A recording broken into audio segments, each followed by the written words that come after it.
გამარჯობა, მე ვარ გიორგი გელაშვილი, Gelashvili Performance და თქვენ უყურებთ ჩემს არხს. დღევანდელი სტუმარი არის Ford Mustang 2020 წლის GT500, რომელიც არის 5 და 2 კომპრესორიანი ძრავით. ქარხნულად გამოიმუშავებს კატალოგის თანახმად 760 ცხენის ძალას, პლუს მინუს რაღაც მაგმიდამოში. მანქანას გავტესტავთ სტენდზე, ნახავთ რა სიმძლავრეს გამოიმუშავებს და შემდეგ დავანასტროიკებთ მაქსიმალურად უსაფრთხოდ, რომ ჩვენ პირობებს მოვარგოთ მანქანა და ნახოთ რა შედეგის მიღებას შევძლებთ 98 ოქტან საწვავზე ყოველგვარი მექანიკური ჩარევის გარეშე. ამოცანა არ არის ის, რომ მაქსიმალური სიმძლავრე ამოვიღოთ და რაც შეიძლება მძლავრი გახდეს ეს მანქანა. ეს მანქანა ქარხნულადაც საკმაოდ ჩქარია და კარგათაც დადის. ხო და დავაყენებთ ახლა სტენდზე, ნახოთ რა შედეგს აჩვენებს ქარხნულ მდგომარეობაში და შემდეგ ჩავერევით უკვე პროგრამულად. წავედით.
ქარხნულ მდგომარეობაში რო გავტესტებ, სმესი ქონდა ძალიან ბაგატი, ანუ ჰაერზე საწვავის ნაზავი რო ნახეთ, ძალიან დიდი რაოდენობით მიდის საწვავი და მე ვფიქრობ, რომ მარტო საწვავის კორექტირებით უნდა მივიღოთ სხვაობა სიმძლავრეში, თუმცა სხვა კიდევ ბევრი პარამეტრი არის, რომლის მოდიფიკაციასაც ვაპირებ რომ გავაკეთო, რომ მივიღოთ უფრო უკეთესი შედეგი, ვიდრე აჩვენა სტენდზე და უფრო უკეთესი დინამიკა რო გქონდეს მანქანას, ვიდრე გქონდა ქარხნულ მდგომარეობაში.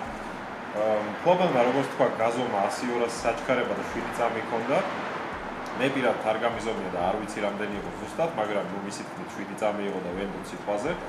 როდესაც გავაკეთებ კალიბრაციას, მე ალბათ გაზომავს ისევ ფლობელი და გავიგებთ რამდენი იყო აჩქარება ნასტროიგის შემდეგ. თუმცა არ ვიცი ამ ვიდეოში გქონდათ თუ არა ეგ ინფორმაცია, მაგრამ შევეცდები თუ ვიდეოში არა ბოლო-ბოლო კომენტარის სახით სადღაც დავწეროთ. ყოველ შემთხვევაში ეს მოდელი არის 2020-ის GT500, რომელსაც კატალოგის თანახმად აქვს 780 ცხენის ძალა, მაგრამ რო გავტესტეთ სტენდზე და მიღებული სიმძლავრე გადავიყენოთ ძრავის მაჩვენებლებზე, მივიღეთ სადღაც 740-ის ფარგლებში. ხო და მოკლედ ახლა გავაკეთებთ ქართულ რეალობაზე ადაპტაციას, კალიბრაციას შევცვლით და მოვარგებთ ადგილობრივ პირობებს, საწვავს, ჰაერს, ასე შემდეგ. და ნახოთ სადღაც შევწვით მისვლას, ისე რომ არავითარი მექანიკური ჩარევა არ იქნება საჭირო და არაფერს არ ვცვით მოკლედ პროგრამის გარდა. კალიბრაციას დამჭირდება საორიენტაციო 3 საათი, რა თქმა უნდა ვიდეო 3 საათიანი არ იქნება, მაგრამ მოკლე ფრაგმენტებს გადავიღებთ და გაჩვენებთ პროცესს და საწყის და საბოლოო შედეგს.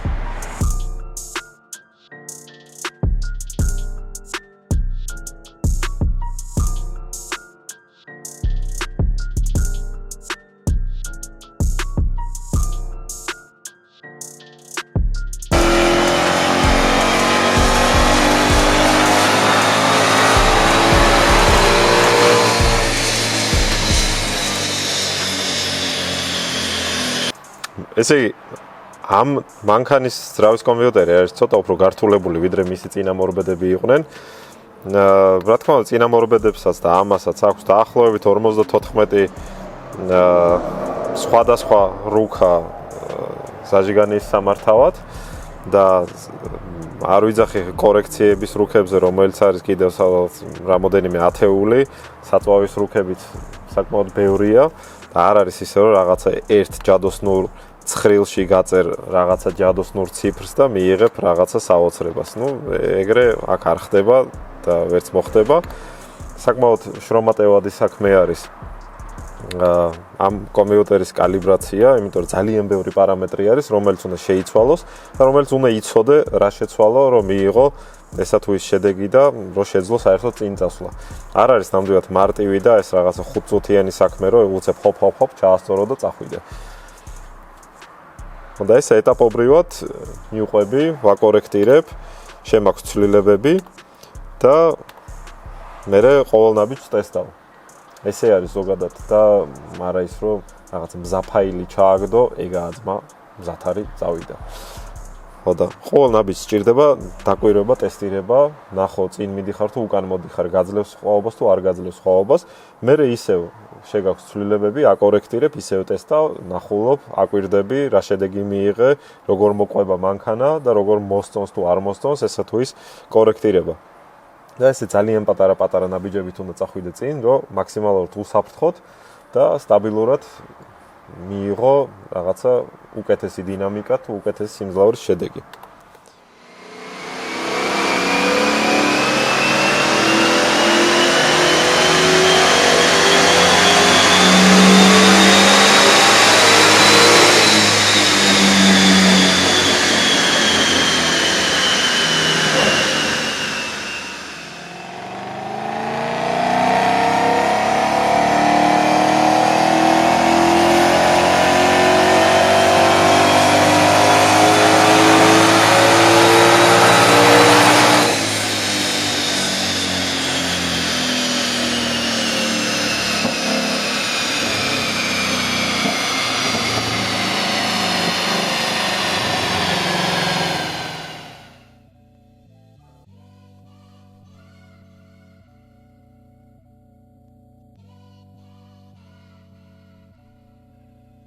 მანქანამ ქარხულ მდგომარეობაში ტესტირების შედეგად აჩვენა 595 ცხენის ზალა ბორბალზე, ხოლო 2 საათიანი მუშაობის შედეგად საკმაოდ ისეთი რთული სამუშაო იყო მინდა გითხრათ.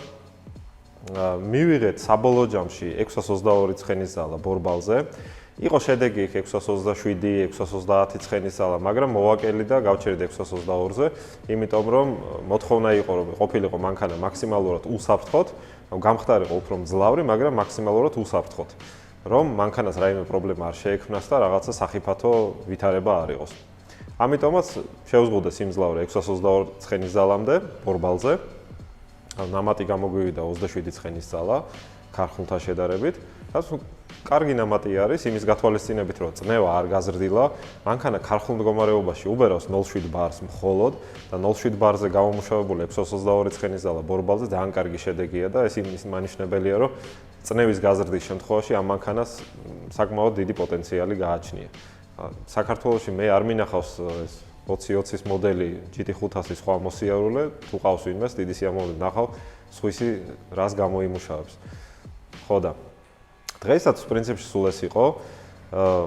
გაჩვენეთ ფრაგმენტები ნასტროიკის პროცესიდანაც და იმედი მაქვს რომ მოგეწონათ, თუ მოგეწონათ პატარა კნოპკასაც მიაწკაპუნეთ ეს წერა თითი რო აშვერილი. მადლობელი ვიქნები.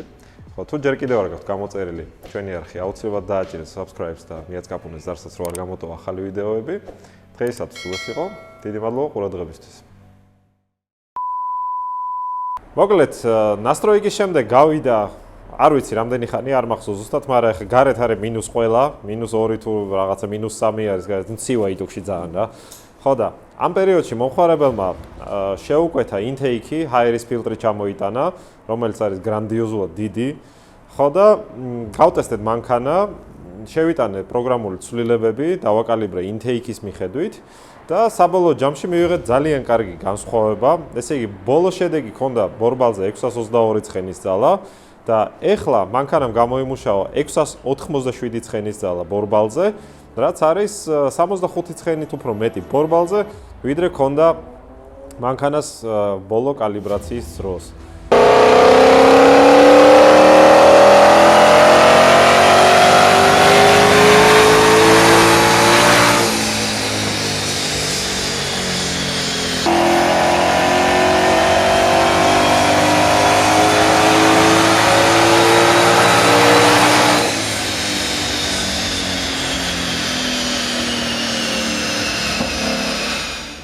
ძალიან მაგარი შედეგია მინდა გითხრათ და ამანქანას მოჭიდება ისედაც უჭირს და ასედაც უჭირს მით უმეტეს ამ სიცივეში, მაგრამ როდესაც მოეჭიდება ძალიან მაგრა წავა დარწმუნებული ვარ.